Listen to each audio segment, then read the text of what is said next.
Nakumbuka ilikuwepo sauti kama ile ya Ndingi Mwanamwanziki miongoni mwa wengine, sauti ambazo zilisikika zaidi, na wakati ambapo wangezungumza na hata serikali ingesikiza.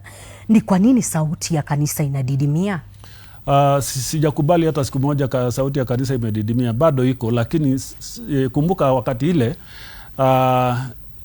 channels za communications ilikuwa chache, na nakumbuka wakati tulikuwa na chama kimoja.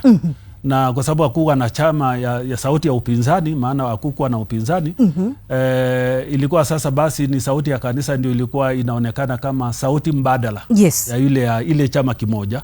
Na pia wakati huo space ya demokrasi ya kusumuza ilikuwa imefinywa sana, hata media wenyewe walikuwa wamefinywa sana. Kwa hivyo hata media wakiwa wamepata nafasi ya kutoa taarifa zao ama wamekusanya taarifa, mahali ya kutolea hiyo ni kupitia kanisani.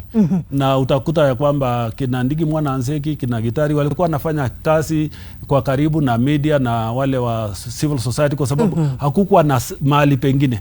Kwa hivyo wakati ule gazeti ya Monday ndio ilikuwa na umuhimu sana, kwa sababu ilikuwa itaripoti kile imesemekana makanisani.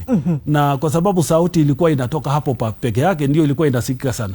Lakini saa hii sauti inatoka kila mahali. Inatoka kila mahali, lakini wengi wa Kenya wanahisi, unajua ikitoka kila mahali, kelele ikitoka kila mahali, kelele ni ya huyu ama ni ya yule ama ni ya yule. Hata sisi tunasema tunaelekeza.